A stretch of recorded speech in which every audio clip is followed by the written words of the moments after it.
Hello everyone, this is Heritage Mezcal. I am Chava Periban, your host, and today we are here with Jose. Jose, may you care to introduce yourself? Hi everyone, my name is José López Ganem. It's a pleasure to be here with you, Chava. I am Mexican, but I now live in Boston. And you don't quite look that... No, I mean, you look Mexican. I look like the chocolate abuelita.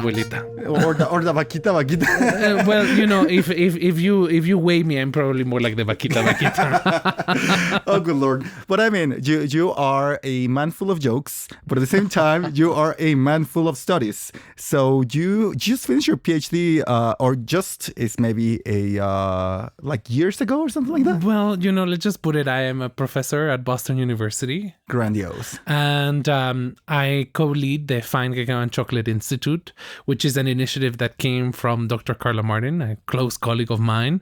She is a Harvard professor, so we like the Boston area very much. And for the time being, I guess from the recording of this podcast, I am also in the position of being the co-executive director of the Fine Chocolate Industry Association. Oh, wow. So that's... Congratulations. Well, you know, let's see where this conversation goes and let's talk about that soon. But those are really my professional affiliations for now. That's lovely. So to start this conversation, I have a precise idea of what I want us to talk about, which usually never happens. Right. But in your case, I listened to you for 40 days. So I met you. You were giving a workshop on cacao. I think it was confusing that me, myself, were taking that workshop because I'm alcohol. So I was very glad. At least you know the conversation flowed properly, I have to say, for an academic environment. It was lovely. I had such a great time. I tried amazing cacao. So now it's my turn to give you some stuff. Please. And this is sort of a joke that I have. I'm gonna give you a pour of the most expensive tequila that I have in my collection. It's a $300 bottle. Oh my goodness. It's made by Germán González, which was one of the precursors, or maybe the first person to an extra premium tequila, like an extrañejo. Yes. When he started this, that was not a conversation. And a $300 bottle was definitely not a conversation when he started doing that in the tequila realm. So I hope you like it. And if not, I'm going to be very mad at you because you made me waste something very precious. No, yes, definitely. I mean, I'm a little anxious, but when you say the precursor, what time are we talking about? I will say like maybe 20 years ago. So it was a different time for tequila. All right. You know, it was more of the thing of shots and mayhem, and not necessarily a classy product to drink with your pinkies up right. I shouldn't be talking about tequila because clearly I know very little about it. Tears of Llorona was released on 2014 and the José Cuervo Extrañejo was released in 1995. So the story of extra premium tequila does go back at least, let's say, 30 years to round it up. I guess what I was trying to say is that Germán González was one of the precursors of the extra premium tequila phenomena, starting back in his Chinaco days. But anyways, I apologize for this piece of inaccurate information. Let's keep on going. All right. Well, I love the cup, I have to say. Well, Can we start with the cup? It's just like the cutest thing. I feel like pseudo-Japanese, pseudo-Mexican. Well, and that's exactly... I made all of this on purpose because, again, like tequila, it's regulated by a denomination of origin. It's a geographic indication. It's probably the most well-known Mexican product of Mexico. And the cup you're using right now, it's of the border. It's called Zapotitlan Salinas. It's the border between Oaxaca and Puebla. And it has amazing marble. You don't think of Mexico as a place of marble. Not at all. You think about Italy. Yeah. Yet, we have some of the most beautiful quarries. And my first question, I've been speaking too much. No, I love it. I mean, talk to me about everything that comes from Mexico. Can I try it? Oh, please. I'm already drinking. I'm a Tomasolo. Well, remember that I come from Boston, so I'm a little bit uptight now. I am a little Germanic. Well, you can open your shirt. Yes. You can open one button of your shirt. Let's continue let's progress and let's see where we find. Let's see which button we stop. It's just the first sip. This is delightful. This tastes like butter. It is. And the texture is lovely. And it tastes like agave. It's, again, like Germán is one of the brightest minds that I found in the agave, tequila, mezcal context. Yes. And the reason why I wanted to have something for you that comes in a very well-known Mexican product and something that I think it's beautiful, Mexican, but not publicized at all, is because if I understand correctly, one of your biggest areas of interest is Mexico, as any other country, is a brand by itself. and what the hell are we doing with it right now?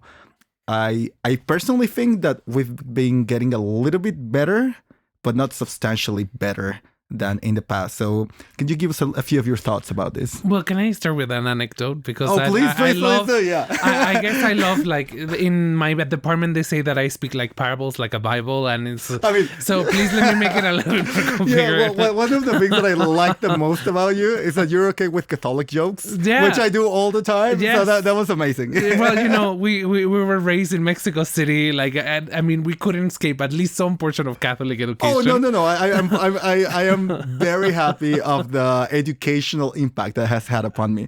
Let me say it's very good to introduce things in the Latin American context. So when I started my research, I was looking into something particular within my country that I could take with me. Many times, I think we see this in a lot of academic work. Normally, we choose some sort of corner in the world that we don't know about, but we're very interested, specifically when we talk about social sciences or humanities. And we end up in Malaysia and we write something about Malaysia. So I wanted to do either or. I think I continue to do both in a certain way.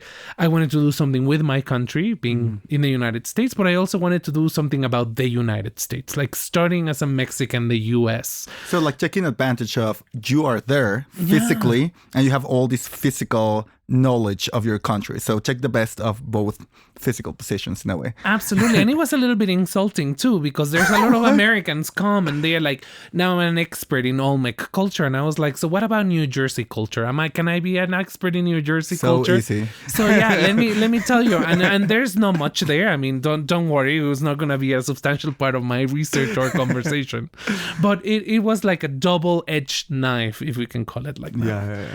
I was, the reason I went into seeing Mexico as a brand, and we will get into food in a little bit, but just in general, I was sitting waiting for someone, I forget who, in the lobby of the Presidente Intercontinental, which is one of the most renowned Mexico City properties, like the classic place a head of state will stay for 15 minutes or change pants. They don't allow me in there, you know? There's a few pictures of me there. I won't tell you what they say. So that was you. Yeah, that was So you cannot go to the Pie de Cuchon. I'm so sorry. I mean, they have excellent oysters. What can I say? I can live. I can live. I mean, you know, if the Mexican parlance for people I'm pretty sure they are known for now, it's a little bit fifi, which is like a little bit like upscaling and double-edged sword. Posh. Yes. That's an excellent translation. So I was there, and there was a Huichol art exhibition. You know, the Huichol art with little chaquiras. We made different kind of elements here from the state of Nayarit or from that area of Mexico. And they were having this huge Huichol art exhibition of, if I remember correctly, they had a big soccer ball because the World Cup was coming up.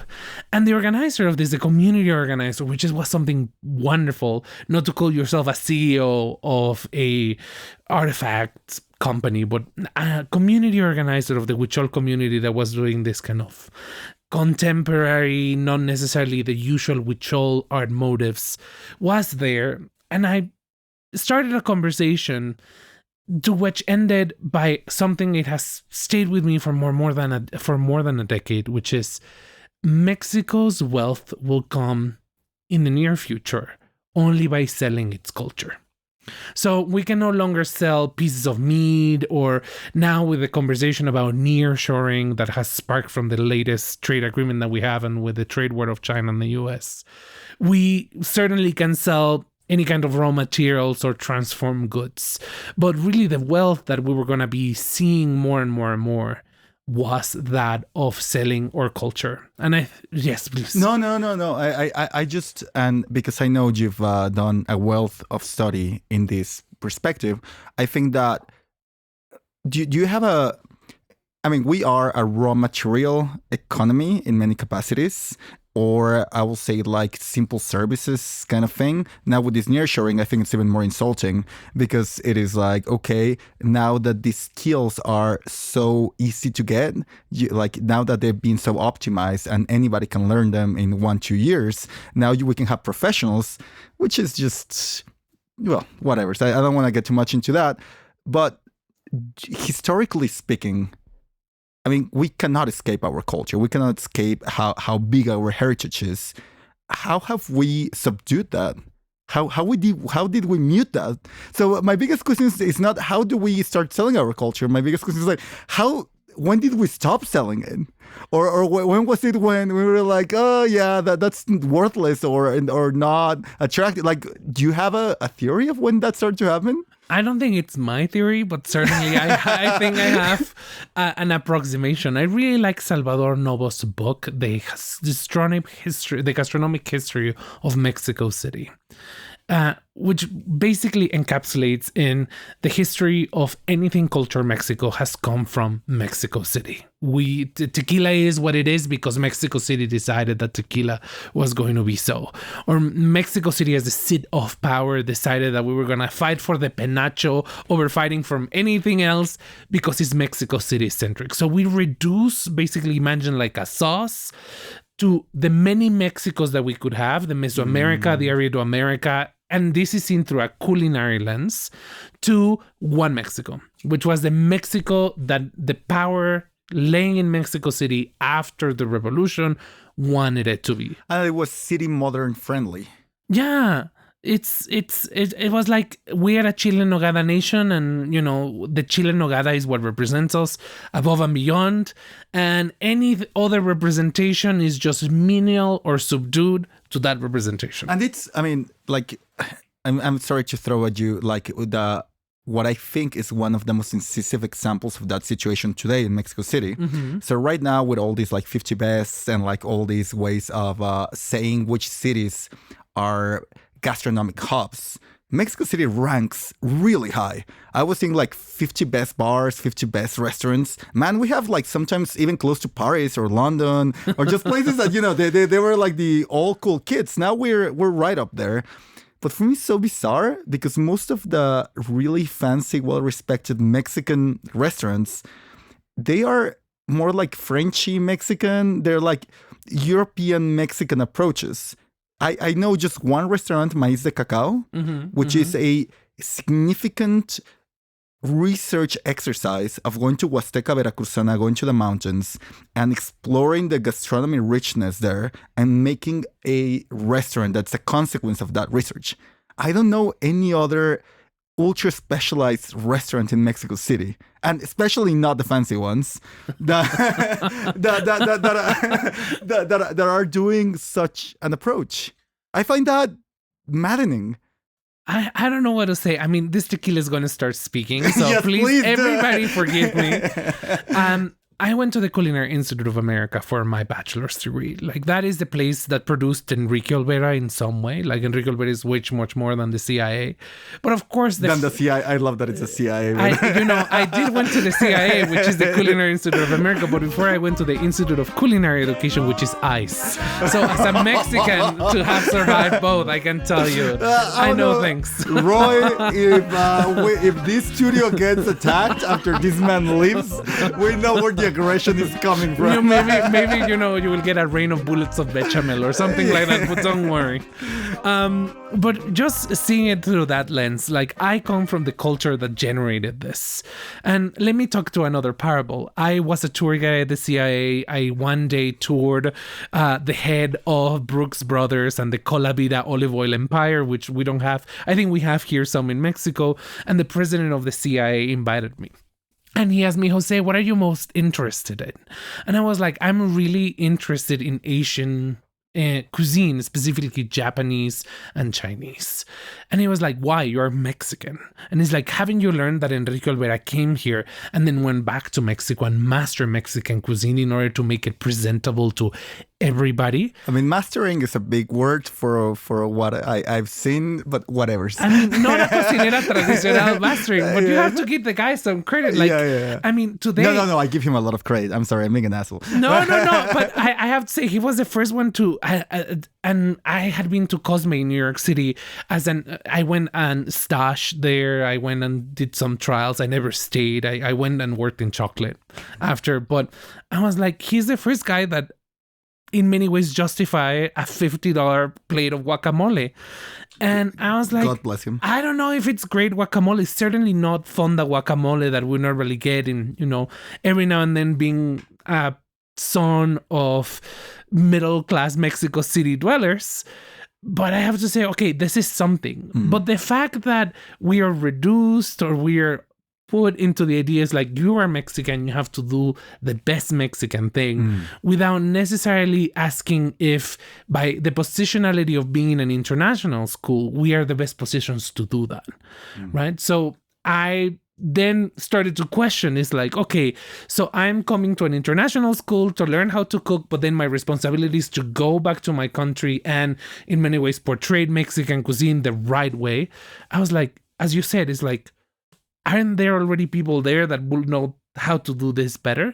So the type of translation that I was doing was not a translation of a cuisine, whereas a translation of an economic model.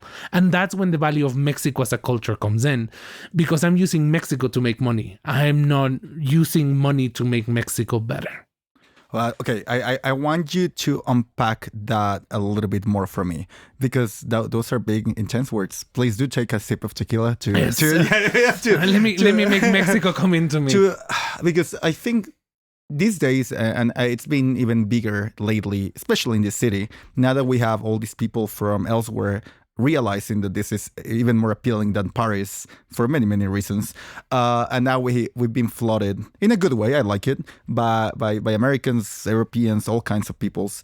And there's a sentiment, I think, among some of the people that I know, that there's almost like an aggressive extractivism from these people taking advantage of the higher resources that they have and the land of opportunity and whatnot. So that it's closer to what you're saying of using Mexico to make money, not using money to make Mexico better. And I think like the bad part, we all know sort of how that looks, because that has been the colonial reality that we have lived for centuries. How would you do it? How would you use money to make Mexico better? Like what is that route? Which I think is the interesting conversation. It's just that, and it's so good. It's almost like you put the bowling pins right in front of me and you're like, just throw the ball. Well, of course. Because when you make a comparison to Paris, I am like, of course we have to talk about France. Christy Dufault, one of my greatest mentors, friends, she was my teacher, my professor at the Culinary Institute of America, says to me always that I see her now, is like, Jose, France is the country of no, and Mexico is the country of yes. You go to France and you're like, may I please have this entrecote this way? No. May I please sit outside, or may I please sit in a different position? No. You come to Mexico, you come to La Roma, you come to Cancun, you come to Los Cabos, and you're like, may I have this very weird adaptation of my dish? And it's like, of course, and we'll give it to you for free, and please take our best table, right? Like, we live in the country of yes. And a little bit of like selling their culture is by, we see this today, 1 out of every 3 pesos of our national budget comes from tourism, right? Like that's insanity. That is the country of yes, that it's selling Mexican culture at the end of the day, because we're taxing that being the country of yes. But in order for me to unpack a little bit, going back to France, you have in France very well-known culinary experiences or products that are undisputably French. Right? You have champagne, you have, Charles de Gaulle said you couldn't govern a nation made out of more than 500 cheeses, right? Like there's a symbiosis there. Absolutely. So when does this translate to, for example, doing, is like, am I the best to translate Mexico into a dish, or am I the best to represent this? Comes to that there is a proven system that if you can sell a product that has in many ways an identity, that it's a nation identity, you can sell it for $50 instead of $20. You can create a culinary tourism capital like La Roma and La Condesa versus, for example, places maybe in Mexico that you and I have never heard of. That I love, Torreón. Yeah, or Torreón, or El Rey del Cabrito in Monterrey, that I like. I never look for me there because I'm going to be there. I'm going to be very embarrassed. I mean, the decor is just absolutely fascinating. Your eyes blank, like just wide. And, you know, I am from the north of Mexico City, which is not necessarily a very touristy area. It's just like you go through it to go to the pyramids de Teotihuacan. But the cocinas económicas, which my mom used to go buy food, which was slightly Mexican, slightly continental, if we want to box it in. I mean, those are the things that I crave and that I want to share when people go to my house in Boston. I do not want to make a chocolate bonbon of nixtamalized corn with emotions of atole. Yes. So it's a little contradictory because I do go to Quintonil, to Puyol. I take my colleagues from other places, but if you tell me, is that selling Mexican culture? I think it's selling part of Mexican culture, which has been very savvily translated into another type of economy that it's more palatable to people like in the US or Europe. I think that, I think that I went the first time, the only time to Pujol when I was very young. I maybe was like 20 or something. I had like this very fancy friend and he was like, yeah, I should go there. I convinced my poor parents to take me there on my birthday. Oh no, poor parents. Well, they didn't speak a word the whole time we were there. They were like... We get out of there, and my mother looked at me in the eye and told me, look, kid, I get it. I think this is a great thing for Mexico because somebody that comes here for 3 days, 5 days, and that has never eaten a market, that it's very anxious about seeing open fire, that it's, just not the kind of person that does what you do, you and I do, just go to Merced and just get like a fruit and go right into it. This is perfect for them to know that this is a place that has enormous potential. But just don't bring me here. but it has made a great service. It is a service. That's perhaps the best way. And it is a part of Mexico, but it is not Mexico. Yes. And that's when it gets complicated, because if you have a brand that it's called Mexico, you're gonna go to Adidas or Nike, or I'm sorry if I'm pronouncing brand names on this. No, you're good. You're good. We don't have sponsorship. Good, you can do whatever you want. I am sorry for going to sportswear, but you're not going to be like, this is sort of Nike, right? This is Nike, and Nike has the rights over it, top and down, above. You have many different shoes, you have many different apparel, but at the end of the day, the one entity that benefits from it is the brand. So when you translate that into a business setting and you're like, okay, you now have a Mexico brand, right? Who's benefiting from it? And who's portraying that? If people come here for 5, for 10, for 20 days, for 3, who's the brand of culinary arts? Is it Lalo? Is it Máximo Bistro? Is it Quintonil? I mean, you can go to Pangea in Monterrey. Is it Cocina Chontal in Comalcalco? Who's it going to be? Cocina Chontal. It's delightful, yes. It is insane. And I think that is at least from my limited understanding of the gastronomy traditions of this country, you go to Cocina Chontal and you are immediately sure that can only happen there with the people that are alive and that are moving that thing, and that you'll never find that anywhere else. Absolutely. It's a diamond that appears, shows itself, and then at night comes back, and it's just staying there forever. Whereas you go to some of these French and Mexican fusions here, and I think as much as a service of access that I think they give, I think a lot of people say well, Mexico's not that as different as I thought. Yeah. It's okay if I don't come back. I had it. I've understood it. I've covered the whole ground. and in many ways, they are trying to aim for that, right? In many ways, some of these restaurants, I'm like, Dulce Patria, which rest in peace, is you have come here, now you can go to El Suntory and never come back here again because you have tried all what Mexico has to offer. Yes. And in other ways, another question that I make is, I love Cocina Chontal, been there once, wonderful experience. If you ask me, right, I would love to have had some sort of, follow up in terms of other restaurants in the area. But many people ask me, so Jose, if I want to really, really, really experience what Mexico culinary has to offer, when they ask me, what is a real Mexican chocolate? I'm like, you have to try them all. You cannot stay with one because because in the market system, not one market option is going to give you the whole plethora of the brand. So that is the perfect cue for the second thing that I want you to try. Oh, no. And it's super tricky. Like, I'm trying to mess with your head. Please do. I just gave you the balls to hit them. I did went to academia, and messing with my hand is kind of my hobby. Well, that's true, right? Okay, so please indulge it away. Have you finished that? I have. So throw a little bit of sparkling water. I will. Wash it, drink it. I'm sorry, we don't have enough budget to have many glasses in here. Please don't. But I love this glass. It might disappear from here. No, that's definitely a gift for you. I brought it with full knowledge of what I was doing. I definitely, when I have a hard topic in the office, I'm gonna be like, oh, it's the Salvador glass now. My eyes are gonna my ears are gonna start ringing. Yes, zipping. Yes, I love that. So this is what I'm gonna serve. So I give you what I think is the best expression of a protected, like a tequila that is a tequila, that it's according to a DO, that is part of this global market that has accepted these flavors and this Mexican product.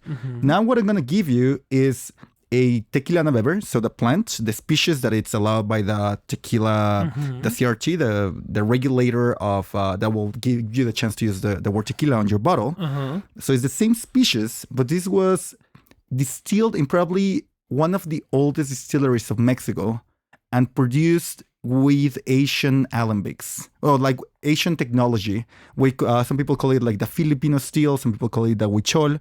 So this is how tequila will have tasted maybe 400 or 500 years ago. Oh, I love this already. So that's it. So here, and I think this is perfect for this idea of which is the best. It doesn't matter.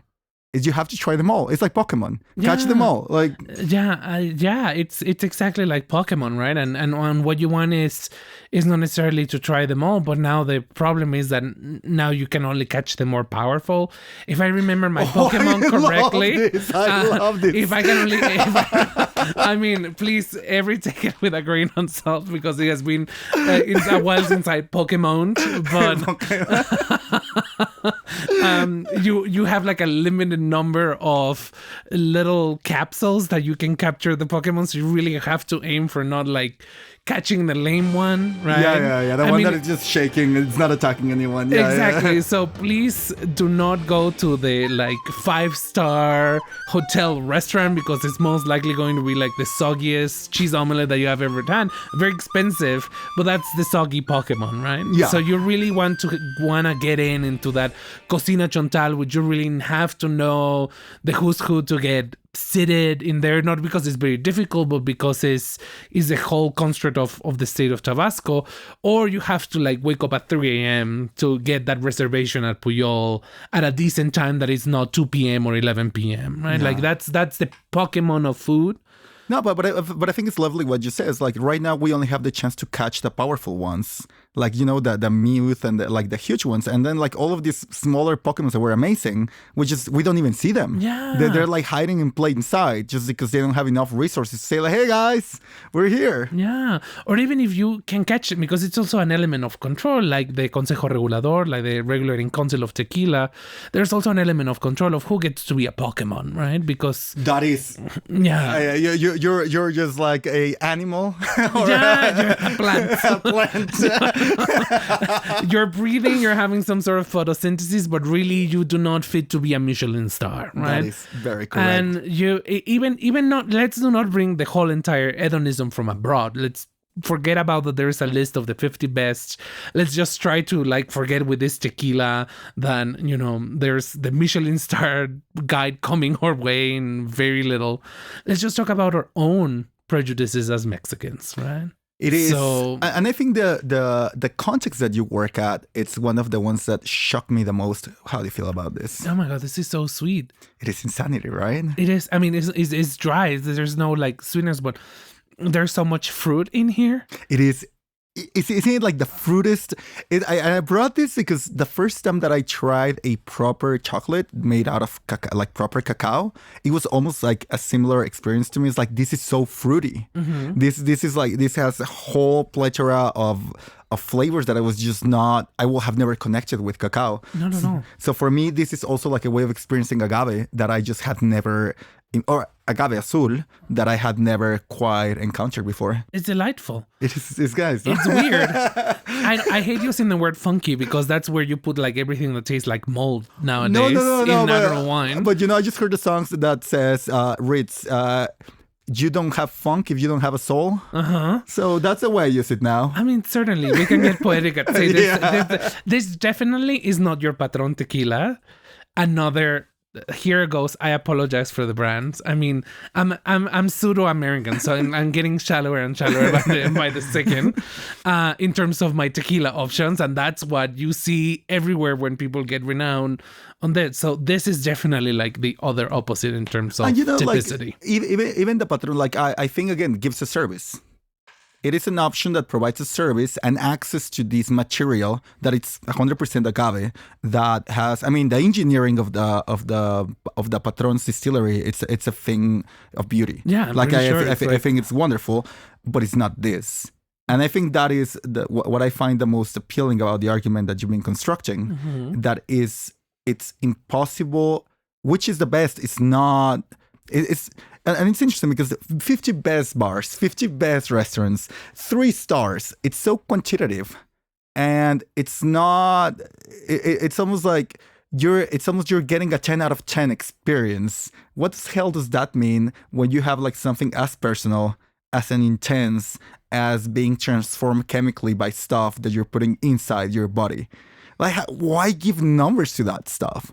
Right? Like, it's almost like if Bumble and Tinder had like a rating system. You want to go with this 5-star child? Oh, they're going to take that idea from you, I'm pretty sure. They're going to be like, wow, that's a great idea. But then you think that will be obscene. I don't understand why in the restaurant context that was not considered obscene. I mean, even if they use it, maybe they will. But I'm pretty sure it sells, right? Like, there is an economic system that rewards the existence of the system. So if there's a possibility for you to me, like if I quantify more than 11 Madison Park is 3 stars and I get more customers in, it's just a simple algorithm to be like, the system works, let's keep the system. But then for what you're telling me, can you imagine an alternative system? Have you gotten that far to like try to think of like if Jose, I give you full powers, I convey to you full powers, unlimited budget, and all the time to eat everything you want. Oh wow! How will you tackle this? Well, I'm pretty sure I will go and work like in international peace or something if I had unlimited budget. I'll be like, but let's keep it Dutch and controlled in this system. Let me talk. To start with, that there is a negative side of this idea of mega diversity in terms of the aspect of like, how do you control a Mexico brand? Because it also tackles the question of access.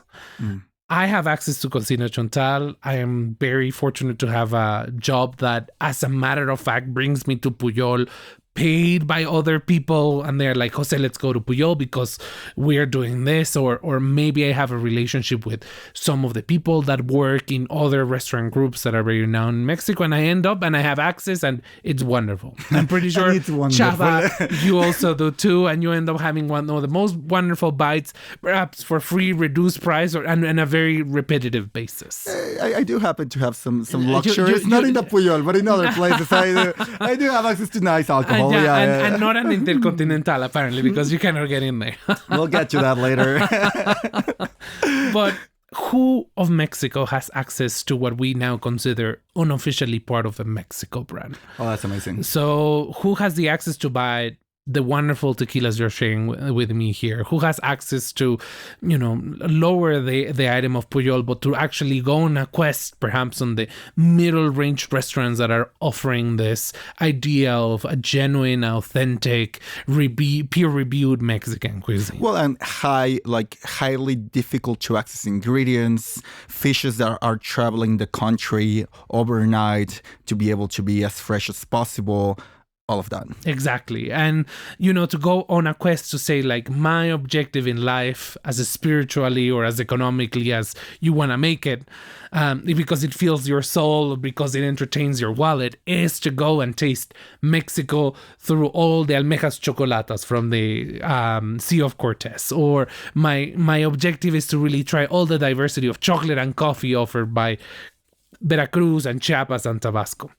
That is the other side that I see for this encapsulation or monetization of the Mexico brand. So when you ask me, it's like if you had unlimited resources and you have to innovate on another system, not necessarily I will say that the 50 Best and the Michelin Guide are an enemy to this system. I'll be like, if people like to eat this way as an economic system and as an open economy that we are, go ahead. Yeah. I'll, certainly not make it my hobby. And I will probably socialize with people that might like this type of tequila more than, let's just buy the most expensive tequila of some sort of casa, either with amigos or dragones or whatever it is. Or whatever. It's just at the nightclub, like have the sparking thing that they put in there. The champagne with the sparking. I've never been to a nightclub, so these are. Good Lord! Oh, we're going tonight. You're not escaping that. I'm an academic. I had to have my bad things, but in that regard, what I will do is approach the system on two different ways. The first system would be if we are organizing a Mexico brand, for it to be something of a tool that everybody could use if they so choose to use it. So if everybody is going to get on board with, let's say, Mexico through the representation of cacao and chocolate, making sure that this is in not many ways fundamented on an institution that can respond to individual businesses that want to approach it and use it and become useful. I think the Consejo Regulador del Tequila, or the Tequila Regulatory Council, is in many ways an institution that needs to happen for cacao and chocolate. I think it needs to be also socially conscious rather than just economically conscious. So what I will build, it's both an institution, a bureaucracy, if you want to call it like that, for people to get a little bit scared, that it's able to modulate, not regulate the usage of this. Oh, I love it. Modulate. Yes. So, I've read it. Bureaucracy, word that made me a little bit afraid. Modulate, way friendlier.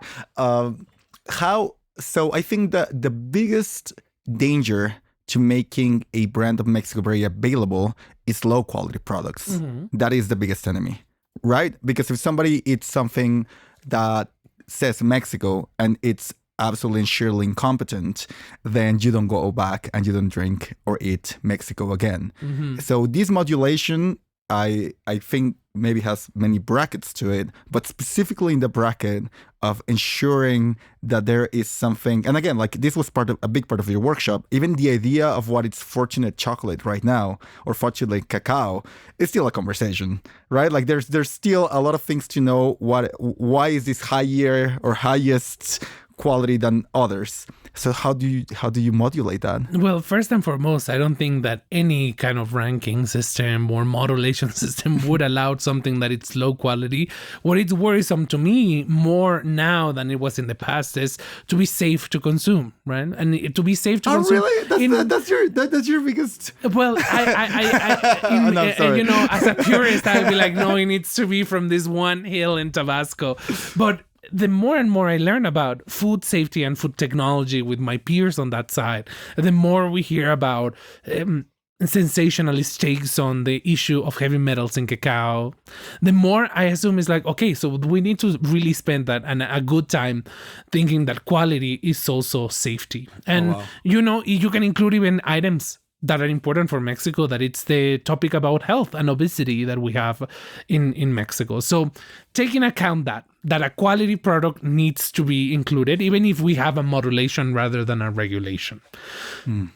But a modulation also offers the possibility to account for other items that Mexico does not normally account in, things such as, and these are not ideas of mine, there are studies about the social equality or inequality in tequila, like my colleague Sarah Bowen from the North Carolina State University. Which I ran to her, I want to interview her. She's amazing. I am more interested in her current area of research. Of Raleigh, of North Carolina, and how people are eating there. I'm way more interested in that. But whatever. It's like she's an amazing academic. I've read a part of her work, but her new area of study I find absolutely fascinating. She's wonderful. She has me graded from tequila of denominations of origin to gender in the kitchen and gender in the food industry. And now I'm pretty sure now she's more localized in her area. I think that the same might happen to me. Stay tuned. Yeah. I was saying there's some. I'm really liking the snow there in Boston, and I cannot deal well with the heat. So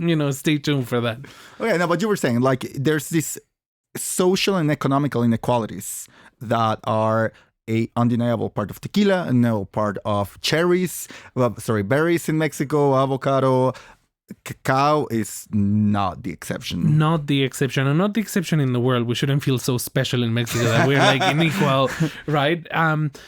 But if you give me the funds and institutions, I'll make an organization that it's savvy to that as well as it is to the product itself.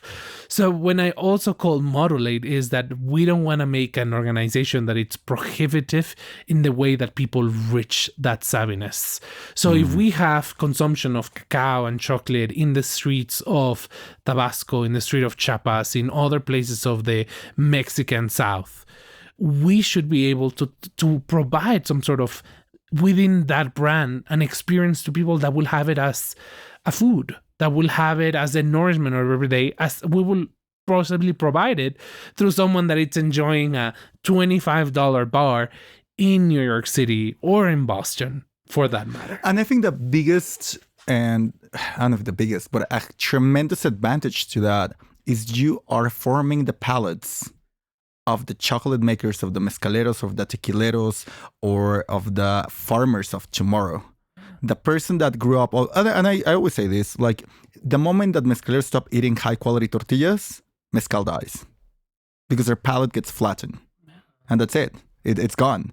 So I hope that doesn't happen ever. No, like never. I really hope so. Chavez on the Chavez there. Yes. But I think this access to high quality products is not only something that should exist just because we are not terrible people and everybody should have access to deliciousness, but it's also these are the people that will take the decisions that we either will continue to expand our cultural wealth or will bury a highly beaten carcass.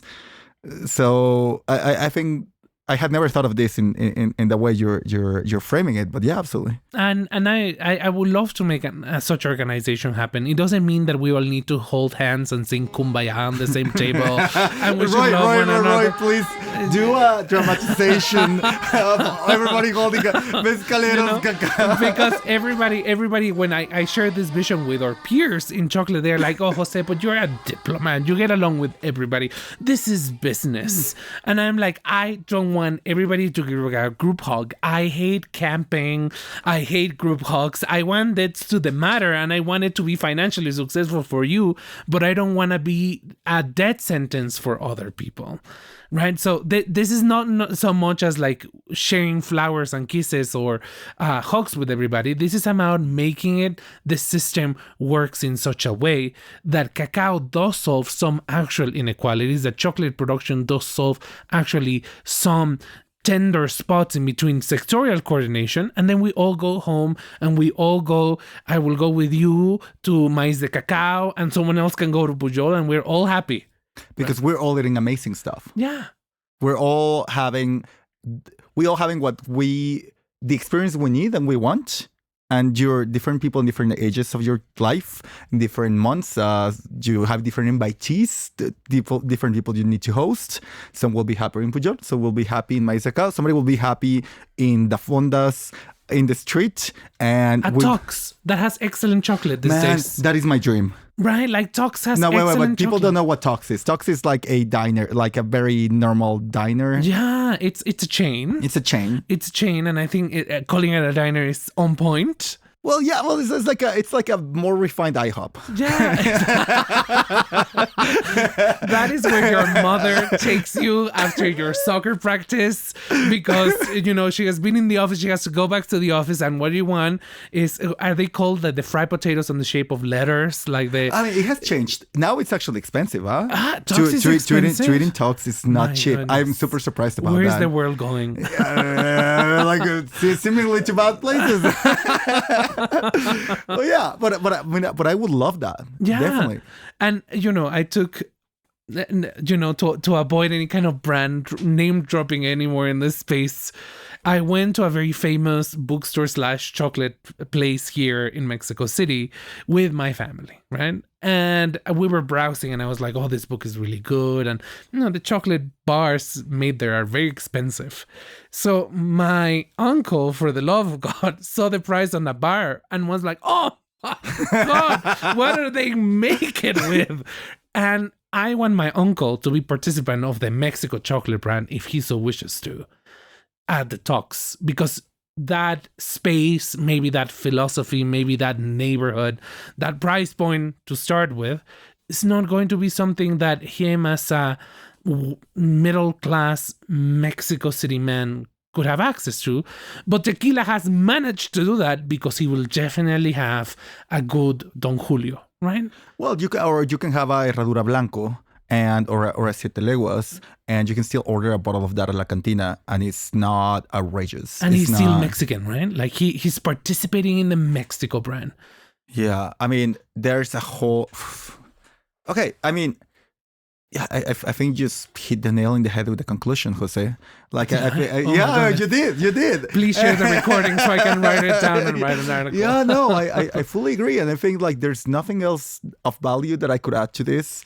So I'm pretty sure, I mean, there's more bottles, so I hope that we keep going. There's going to be other things we'll talk about. But Jose, it was really a pleasure. Like, I think I sometimes struggle in finding clarity. I think the way you laid things out in this conversation was nice because you gave the whole range of possibilities. And I think that's nice. I hope that your listeners enjoy it. And it's just my mom and my dad. They don't speak English, so they just like the sound of my voice. Yeah? Lulling them. Well, my parents will be in there too, so it would be 4 parents. Lovely. Well, I have like one drop, so cheers. Thank you very much for coming. Thank you so much. And I'll see you pretty soon.